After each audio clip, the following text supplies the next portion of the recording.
Madame, Messieurs, bonsoir. 20h sur la RTS, le journal, voici les titres. Baccalauréat 2016, les épreuves ont démarré ce lundi. Plus de 152 500 candidats cherchent le diplôme qui ouvre les portes de l'université. Innovation cette année, la correction des copies se fera dans les centres d'examen. Le point dans cette édition à Dakar, Tambacounda, Ziguinchor et Kaolack. Il faut le bac scientifique pour y entrer. L'École nationale supérieure en agriculture, INDR, en 80, ENSA 92. Cet établissement d'excellence veut monter en puissance. D'ici 2019, il entend former 200 étudiants par promotion et accompagner le plan Sénégal émergent. Focus ce soir sur les activités qui s'y mènent. Bienvenue à tous. Le chef de l'État a reçu Jean-Fidèle Otendo, envoyé spécial du président gabonais Ali Bongo Ondimba. L'entretien a porté sur la coopération bilatérale. D'autres questions d'intérêt commun ont été également abordées durant cette audience. Le chef de l'État a reçu ce matin Serjan Karim, candidat macédonien au poste de secrétaire général des Nations Unies. Ce dernier dit compter sur le Sénégal, qui est membre non permanent du Conseil de sécurité. D'ores et déjà, Serjan Karim milite pour une organisation onusienne plus efficace qui tienne compte des intérêts du continent africain. Le voici au micro de Oumar Ning. C'est en fait un grand honneur de rencontrer le président de la République. C'était la première visite à moi au Sénégal, mais je suis convaincu par la dernière. J'ai eu beaucoup d'impressions sur le pays et sur le président. On a parlé de problèmes qui occupent l'Afrique aujourd'hui, mais aussi tout le monde, les Nations Unies. Il faut réformer l'organisation, le Conseil de sécurité, aussi le niveau de gestion de l'Organisation des Nations Unies. Et on est d'accord que les problèmes nous demandent un système plus efficace, plus proche du peuple. Je suis convaincu que le Sénégal va savoir de soutenir la personnalité qui va vraiment être capable de s'est engagé au domaine des objectifs de l'Afrique et le Sénégal en particulier. Investir dans les adolescentes pour un Sénégal émergent, c'est le thème de la Journée mondiale de la population qui a été célébrée ce matin. Le ministre du Budget, qui a présidé la cérémonie, a réaffirmé les initiatives prises par le gouvernement visant à prendre en charge les besoins des adolescentes dans des secteurs tels que la santé et l'éducation, entre autres. Voici le reportage de Luis Bitza. La célébration de la Journée mondiale de la population est un moment fort pour mobiliser et sensibiliser toutes les forces vives de la nation sur des questions de population et de développement. En choisissant le thème « Investir dans les adolescentes », la communauté internationale, à travers cette 21e édition, reconnaît la place centrale qu'occupe cette tranche d'âge dans le processus de développement. La célébration de la Journée mondiale de la population ce 11 juillet 2016 suscite en nous des réflexions et de l'espoir en raison de l'acuité de son thème « Investir dans les adolescentes ». Le choix de ce thème vise principalement à informer, sensibiliser, mener un plaidoyer fort pour des investissements cruciaux en faveur des adolescentes qui sont l'avenir de nos pays. La célébration est une invite à répondre davantage aux attentes des adolescents et des jeunes afin de leur donner les moyens de soutenir la croissance inclusive dans leurs pays respectifs. Les opportunités et les choix offerts à ces filles durant l'adolescence leur permettront d'aborder l'âge adulte en tant que citoyennes autonomes et actives. Cependant, des millions d'adolescentes se heurtent à une sérieuse discrimination et exclusion qui les empêche de revendiquer leurs droits et d'accomplir leur véritable potentiel. Elles sont victimes d'analphabétisme et d'abandon. Elles sont aussi vulnérables à la violence sexuelle et soumises à des pratiques nuisibles. Le gouvernement du Sénégal est aujourd'hui plus qu'hier conscient de l'urgence à trouver des solutions durables aux problèmes des jeunes. Il va s'agir de faire des adolescents de véritables catalyseurs du développement. La finalité est de relever le défi du dividende démographique indispensable à l'émergence. Au Sénégal, les questions liées à la prise en charge de la jeunesse de manière générale et des adolescentes en particulier sont au cœur du plan Sénégal émergent. C'est l'expression de la volonté politique de son Excellence le président Macky Sall à impulser le développement de notre pays en prenant en charge de manière adéquate cette importante tranche d'âge de la population. À ce titre, il me plaît de rappeler que la santé, l'éducation, la nutrition, mais surtout la santé de la reproduction sont des axes fondamentaux de notre politique de développement. Cette volonté politique de l'État, plusieurs fois réaffirmée, se traduit par des investissements stratégiques visant à accroître la capacité d'éducation-formation, en particulier chez les filles. Dans ce même ordre d'idées s'inscrit la mise en place du Fonds national d'action pour l'emploi. L'autorité sénégalaise de radioprotection et de sécurité nucléaire, en partenariat avec l'Agence internationale de l'énergie atomique, tient un atelier régional sur les sources radioactives, un sujet d'actualité qui interpelle les États dans un contexte de menaces terroristes. Fatima Tabanelba. La sécurité nucléaire, une préoccupation de tous les pays du monde. Utilisées dans beaucoup de domaines, les sources nucléaires doivent être contrôlées et surveillées.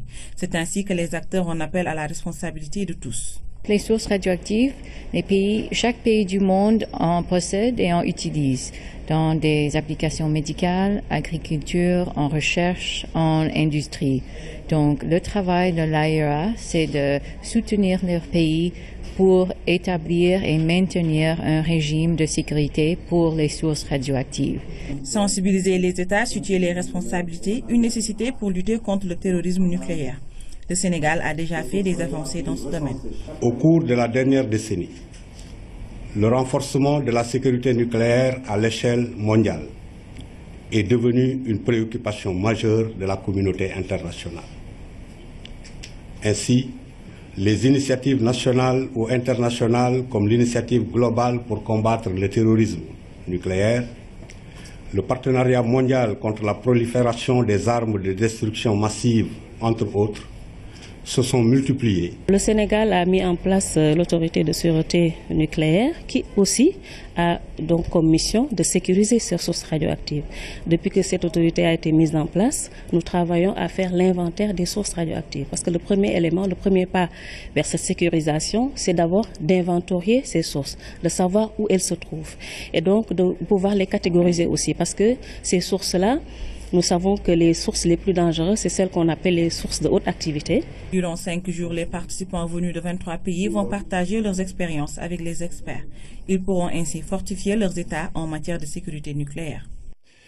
Et puis le Sénégal se positionne de plus en plus en termes de participation au Forum international de l'action des collectivités locales, devenu le Davos des collectivités. L'édition de cette année avait eu la participation d'une délégation sénégalaise, animation d'un pavillon pays et d'un panel autour du financement des collectivités locales. Ce sont les activités qui ont été menées par la délégation sénégalaise. Aminou Diop. Le Forum de l'action internationale des collectivités de Paris, une occasion saisie par la délégation sénégalaise pour mettre en exergue les biens fondés de la politique de la décentralisation au Sénégal. Les élus locaux ont manifesté au cours du panel leur adhésion quant à l'évolution des actions de la coopération décentralisée. Le Sénégal, du point de vue institutionnel, a une assiette de dévolution de biens qui fait qu'aujourd'hui la coopération décentralisée n'est pas sevrée. Elle trouvera au Sénégal des départements forts, des pôles territoires pertinents pour promouvoir le développement et trouver une solution viable et donner du sens à une coopération décentralisée, viable et compétente. Et surtout, c'est ça qui est important dans le cadre de ce forum que je salue. Malik Mbaye, président de l'association des élus départementaux, plaide pour le renforcement du dispositif de formation des élus locaux pour garantir un succès à la politique de décentralisation. Nous sommes là pour nouer des contacts, des cadres de coopération avec d'autres structures pour que la formation des élus à la base puisse être prise en charge. Je crois que c'est un intérêt particulier, mais également d'échange d'expériences pour tout ce qui se fait en termes de décentralisation. Au moment où au Sénégal, une révolution est en marche avec l'acte 3 de la décentralisation et la territorialisation des politiques publiques menées par le président de la République, Macky Sall. Abdoulaye Diouf Sarr a mis le focus sur des financements alternatifs à travers un dispositif de coopération plus ciblé et mieux adapté. Il invite à un maintien des actions de la coopération en sus des nouvelles initiatives de coopération plus hardies qui devront être développées pour promouvoir un financement innovant. La perspective de la décentralisation au Sénégal est une perspective de renforcement financier des collectivités locales pour leur trouver les moyens de leur autonomie financière par le biais d'une fiscalité locale mieux adaptée, mais aussi par le biais de mécanismes innovants de financement dont le partenariat public-privé et l'utilisation des marchés financiers, notamment de l'emprunt. Sans compter, bien entendu, le transfert de l'État par son budget. Mais le tout budget venant de l'État n'est pas viable pour les collectivités locales. C'est pourquoi on a estimé que d'autres mécanismes doivent être explorés. Au cours de ce forum, Abdoulaye Diouf Sarr annonce le lancement du dialogue national des acteurs territoriaux pour, dira-t-il, aborder les questions focales du développement local, des préoccupations des collectivités locales sénégalaises, à savoir le financement de leurs investissements, ont été au centre des échanges. Les épreuves du baccalauréat 2016 ont démarré ce lundi. 152 575 candidats ont composé pour l'obtention de leur premier grade universitaire. Les épreuves sont jugées abordables par certains. Cette année, la correction des copies se fera sur place, notamment dans les centres d'examen. C'est d'une falle. Les épreuves du baccalauréat ont débuté à temps ici au lycée Blaise Diagne. 3 jurys des séries L1 et L2 composent ici dans ce centre qui accueille plus de 1000 candidats. L'épreuve portait une partie sur les questions environnement et puis aussi sur l'immigration. C'était assez abordable, mais il y avait pas mal de pièges dans le devoir, donc il fallait faire très attention par rapport aux mots. Ils jouaient surtout sur les petits mots. Ça va, moi je faisais espagnol, mais tout ce qu'ils nous ont donné, on a vu ça en classe, donc je me dis que ça va aller. Je demande juste au correcteur d'être un peu indulgent envers nous, c'est tout. La correction des copies se fera cette année sur place, une mesure qui vise à sécuriser les données. Pour la correction au niveau du centre, nous avons mis en place un dispositif, c'est-à-dire nous avons identifié des locaux, n'est-ce pas, qui serviront de lieu de correction pour les professeurs. Cette année, l'office du bac a décidé que les corrections se feront sur place. C'est pour que ça aille plus vite et c'est pour résoudre certains dysfonctionnements constatés les années passées. Au premier jour de l'examen, les choses se sont dans l'ensemble bien passées, même si l'on a constaté quelques dysfonctionnements. Par exemple, dans notre salle, il y a une élève qui, je crois qu'elle est malade en fait, je ne sais pas trop. On lui a donné des médicaments et j'espère que ça ira pour elle. C'est par exemple un élève qui n'est pas venu sans convocation. Voilà, mais et en plus avec une carte d'identité scolaire, donc il a fallu appeler sa maman pour qu'elle amène ses papiers. Voilà, des choses comme ça. Et un autre qui vient d'un collège privé, et voilà, il faut qu'on fasse des vérifications pour voir pourquoi il n'a pas de pièce d'identité, etc. Mais ça, c'est des problèmes qu'on rencontre souvent et qu'il faut gérer. Et on est heureux quand il n'y en a que 3 ou 4. La sécurité dans l'établissement rassure les candidats et dissuade les malveillants. À Tambacounda, ils sont 4636 candidats au baccalauréat. Ils composent dans 15 centres à travers la région. Au lycée Mame Cheikh Mbaye, la plupart des candidats jugent les épreuves abordables. De leur côté, les autorités se réjouissent des dispositions prises pour un bon déroulement de l'examen. Abdoulaye Sinkare. Un matin, pas comme les autres, au lycée Mame Cheikh Mbaye. Dans la cour, c'est le décor habituel avec la pléthore de vélos et autres motocyclettes. Dans les salles, la concentration est maximale en ce premier jour du bac. À Tamba, quelques 4636 candidats sont inscrits. 10 centres principaux et 5 centres secondaires. Donc nous avons cette année créé 2 centres secondaires de plus par rapport à l'année dernière. C'est le centre de Diawara, mais également celui de Golmi, pour vraiment permettre aux élèves qui sont là-bas de pouvoir vraiment faire l'examen dans de très bonnes conditions. Bon, par rapport à l'année dernière, nous avons eu vraiment des avancées notables. Aujourd'hui, à l'heure actuelle, tous les surveillants commis pour le bac sont présents. Il n'y a aucune absence. Toute la logistique est présente. Ici, tout est au point pour un bon déroulement des épreuves et le même constat a été fait dans les autres centres de la région. Le bac aussi est l'examen le plus important en notre sens. C'est pourquoi vraiment on n'a pas droit à l'erreur. Mais fort heureusement, nous avons une administration scolaire traditionnelle, très compétente, très outillée en la matière. Ce qui fait qu'aujourd'hui, organiser un examen au Sénégal, en fait, n'est pas maintenant une chose difficile. Parce que les gens sont rodés à ce niveau, à tous les niveaux, pour un peu prendre les situations utiles pour la bonne réussite du bac. Vers 10h30, les candidats commencent à sortir. Même si le stress se lit sur certains visages, presque tous parlent d'épreuves abordables. L'anglais, bon, c'était pas facile, mais l'essentiel, moi, j'ai fait mon mieux. Bon, je prie à Dieu qu'il nous vienne en aide, quoi. C'est ça. Je suis confiant. J'ai fait l'épreuve d'espagnol. C'était abordable pour moi. Okay. Ça ira, Inch'Allah. Les épreuves étaient abordables. On se concentrait. Bon, on espère s'en sortir très bien. Cette année encore, le Resto du Cœur est au rendez-vous. Les autorités en appellent à l'implication de tous pour son élargissement à tous les centres et à tous les examens. Ils sont 15 823 candidats dans toute la région de Ziguinchor, répartis dans 37 centres et 49 jurys pour toutes les séries. Il faut dire que le constat général, c'est que les épreuves se déroulent normalement. Toutes les dispositions sont prises pour un bon déroulement de l'examen, Moussa Mané. Dans les salles de classe, la concentration est maximale pour ces candidats au premier diplôme universitaire, le baccalauréat général.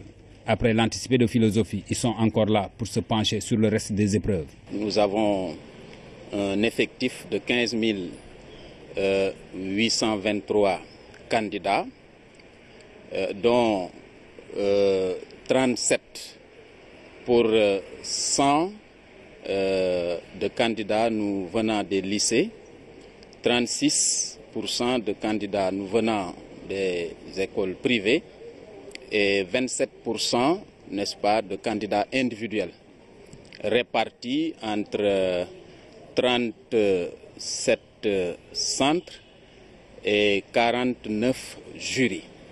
Des milliers de candidats répartis dans différents établissements.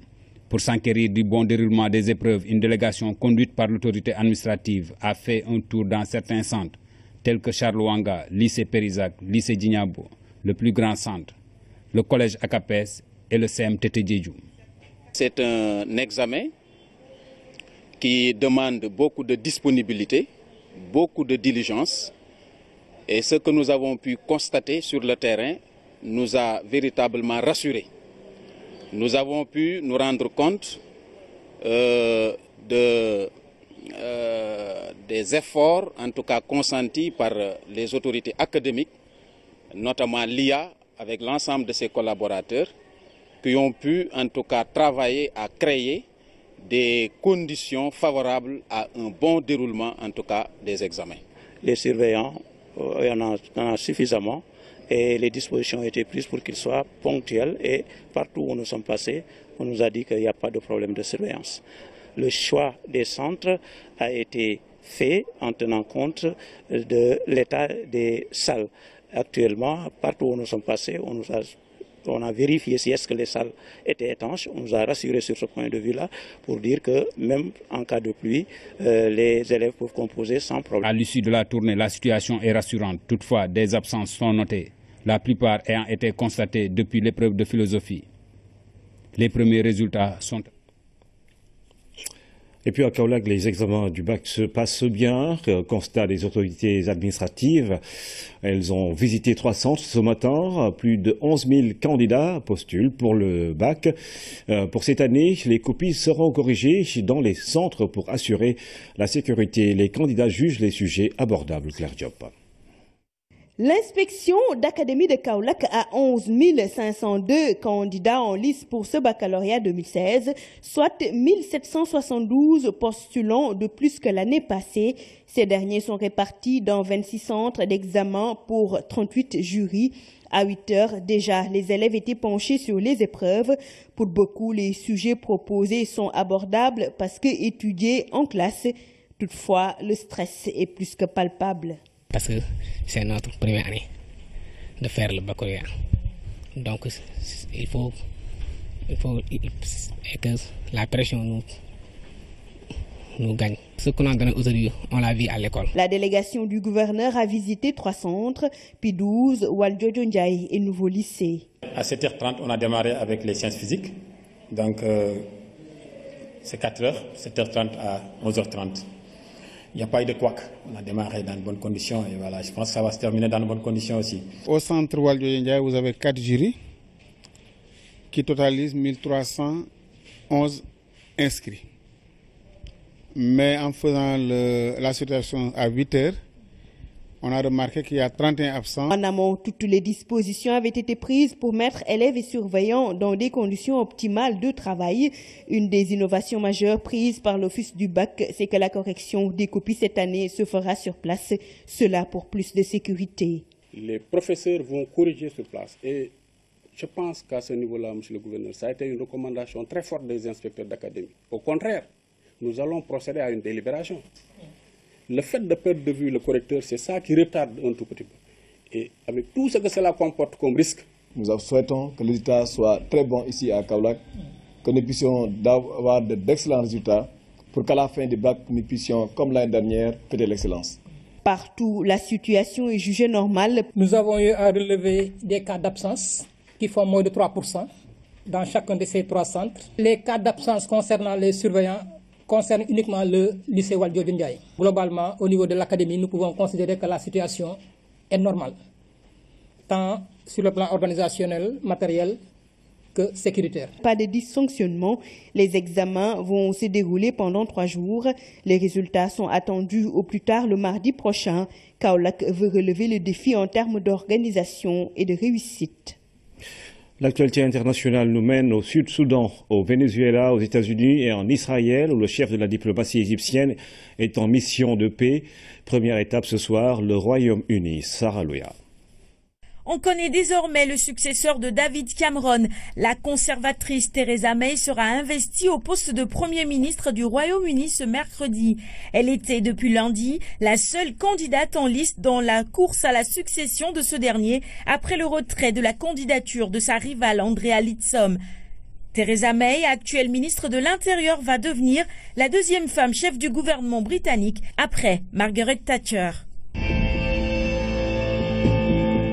Ailleurs, regain de violence au Sud-Soudan. De violents combats secouent la capitale Juba depuis 3 jours. Ces affrontements opposent les soutiens du président Salva Kiir et ceux du vice-président Riek Machar. Bilan provisoire, 272 morts. Le Conseil de sécurité de l'ONU s'est réuni en urgence ce dimanche sur la situation sécuritaire qui se dégrade dans la zone et appelle à l'aide les autres pays de la région pour un retour au calme. Ces violents affrontements sont les premiers depuis la signature de l'accord de paix en août 2015 entre les forces régulières et les ex-rebelles. Crise au Venezuela. Des milliers de Vénézuéliens s'approvisionnent en Colombie. Ils ont franchi la frontière à pied dimanche afin d'acheter les vivres et les médicaments qui leur manquent. Les autorités vénézuéliennes avaient annoncé l'ouverture de la frontière pendant 12 heures maximum. Les pénuries affectent 80% des produits dans le pays en crise à la suite de la chute des cours du pétrole. Les États-Unis, toujours sous tension, les forces de l'ordre ont arrêté des centaines de manifestants dans plusieurs villes ce dimanche. Ces manifestations interviennent après qu'un ancien soldat noir ait tué 5 policiers de Dallas. Les manifestants veulent rendre prioritairement hommage aux Noirs abattus récemment par les policiers blancs. Le président Barack Obama se rendra à Dallas ce mardi pour y prononcer un discours lors d'une cérémonie œcuménique. Enfin, la visite du chef de la diplomatie égyptienne Sameh Choukri ce dimanche en Israël, une première depuis 9 ans. Avec le Premier ministre Benyamin Netanyahou, les discussions ont essentiellement porté sur la reprise des négociations israélo-palestiniennes. Israël se dit prêt à la reprise de ses pourparlers pour la paix. Sport championnat de basket chez les dames. Le Dakar Université Club termine l'exercice en vainqueur. Le Duc défait en finale de play-off l'AS Ville de Dakar 62-52. Résumé de la rencontre avec Céline Lundigo. Du fil à retordre, elles en ont donné pour s'adjuger à la fin le filet de championne du Sénégal. 16e sacre du Dakar Université Club en national non féminin. Les Duchesses viennent à bout de l'AS Ville de Dakar au terme d'un match certes disputé mais qu'elles auront dominé totalement. Chez les finalistes malheureuses, la réception cède vite à la tension entre joueuses et supporters. c'est l'incompréhension après la deuxième défaite consécutive en finale nationale. Nous avons fait de notre possible. Félicitations au Duc. La résistance de l'ASVD ne dure que 5 minutes. C'était avant que l'armada offensive du Duc ne soit en marche. Les protégés de Morick Fall déroulent pour rentrer au vestiaire avec l'avantage au score, 31-23 à la mi-temps. De retour des vestiaires, la domination du Duc est accentuée. L'écart atteint 20 points à un moment donné. Quand le quatrième quart démarre, les coéquipières de Sali Diatta finissent le job dans les 10 minutes restantes. L'AS Ville de Dakar, malgré un meilleur visage affiché avec notamment Diary Diouf, ne parvient pas à revenir à la marque, 52-62, score final. Jouer une finale, c'est toujours difficile. Donc, j'étais à tout moment sur mes gardes. Et je parlais tout le temps aux filles. Aujourd'hui, on ne doit pas sortir du stade sans amener le championnat à l'université. Deuxième titre de championne pour Morick Fall en tant qu'entraîneur du Duc. Le premier pour Nassira Traoré. Je suis vraiment contente de mon équipe. Vraiment, je suis vraiment contente. Au titre des distinctions individuelles, Kankou Koulibaly est au-dessus du panier. Meilleure marqueuse avec 16 points, MVP de la finale. Après l'effort, plus que le réconfort, c'est le repos qui est mérité pour l'ailière forte. On lui tiendra pas rigueur de ne pas répondre à nos questions. Après une performance vertigineuse, c'était prévisible qu'elle est retournée. Pour la première saison. C'est bon.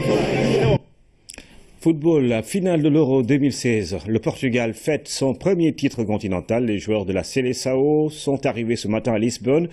Ils ont défait les Bleus hier au Stade de France sur le score de 1-0. Les Français aussi ont été reçus ce matin par le président François Hollande. Sarah Louia. Le Portugal célèbre son premier sacre européen. Cristiano Ronaldo et ses coéquipiers, les nouveaux champions d'Europe, sont arrivés ce matin à Lisbonne avec le trophée de l'Euro 2016 devant une foule de supporters en liesse. Les Portugais ont battu hier au Stade de France les Bleus en finale. Qui s'est fait mal sur sa dernière intervention. Au terme d'une rencontre en demi-teinte. Durant les 90 minutes, les deux équipes se créent peu d'occasions. Les joueurs semblent manquer de lucidité et de fraîcheur. Trop de calculs tactiques. Sur le terrain, le jeu peine à s'enflammer. Certains supporters ont même eu à cœur de siffler les joueurs. Fait marquant durant le temps réglementaire, la sortie de Cristiano Ronaldo, blessé, et celle de Payet, méconnaissable ce soir de finale. Il aura fallu attendre les prolongations pour voir Eder marquer l'unique but de la partie. 1-0. Sur le plus petit des scores, le Portugal s'impose et vole la vedette aux Français chez eux. Le Portugal, sur qui personne ne misait, car l'équipe réalise un mauvais début d'Euro. 4 matchs nuls. Mais seulement avec 3 victoires, les hommes de Fernando Santos ont déjoué tous les pronostics en se jouant des Français qui se contenteront du trophée du meilleur buteur pour Griezmann. La France ne réalisera pas l'exploit d'un 3e titre européen. Les hommes de Deschamps échouent à domicile à une marche du bonheur. Déception, pleurs et regrets ne suffiront pas aux vice-champions d'Europe pour refaire cette finale. Les Français auront tout de même fait un parcours mémorable, voire héroïque, en battant l'Allemagne championne du monde en demi-finale. Suffisant pour un déjeuner en tête-à-tête avec le président François Hollande à l'Élysée ce lundi, acclamé par la foule. Dans 4 ans, les Bleus se lanceront de nouveau à la conquête du titre continental. En attendant, il va falloir se relever car les qualifications de la Coupe du Monde démarrent bientôt. C'est le dossier de cette édition. Ce soir, focus sur l'École nationale supérieure d'agriculture, ENSA. Le département des productions animales occupe une place importante dans la formation des ingénieurs agronomes pour accompagner le PSE et faire de l'élevage, mais également de l'agriculture en des leviers de la croissance. Il est prévu dans le plan stratégique 2015-2019 de l'ENSA une augmentation des effectifs, une montée en puissance dont nous parle Aminata Bengfal. L'École nationale supérieure d'agriculture a été créée en 1980 sous l'appellation d'Institut national de développement rural, INDR. Depuis, l'établissement a connu bien des changements. L'ENSA a connu une première mutation, l'INDR est devenu ENSA en 1992. Puisque lorsqu'on créait l'INDR, on avait voulu former les fonctionnaires en quelque sorte. Mais avec disons, l'évolution, à un certain moment, le désengagement de l'État et autres, on a dû changer l'appellation de l'ENSA en modifiant légèrement sa mission qui maintenant s'ouvre à la formation d'autres personnes, d'autres cadres qui ne sont pas forcément destinés à la fonction publique.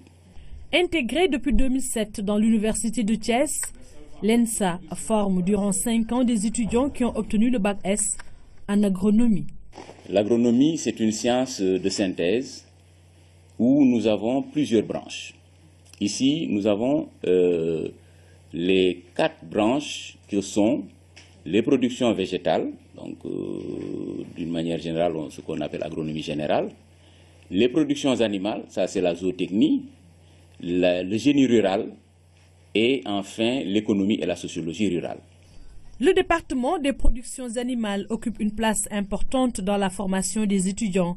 L'école dispose ainsi d'un broyeur-mélangeur qui fabrique les aliments destinés au bétail et à la volaille. Ces aliments font l'objet de recherches dans ce laboratoire de bromatologie. Ce sont les analyses classiques en général qui sont déterminées, à savoir la détermination la détermination des protéines par la méthode de Djeldal, la détermination de la matière grasse par l'extrait éthéré, la détermination des fibres et la détermination de la matière sèche et de la matière organique. Donc, en plus de cela aussi, nous faisons aussi des tests de digestibilité donc à travers le bilan alimentaire. Aujourd'hui, vous n'êtes pas sans savoir que les cours théoriques doivent être accompagnés évidemment avec les TP, c'est-à-dire les travaux pratiques. Donc cela permettra non seulement aux étudiants de bien voir et d'apprécier aussi les cours qui ont été dispensés en classe, de pouvoir les voir, les observer, manipuler. C'est extrêmement important.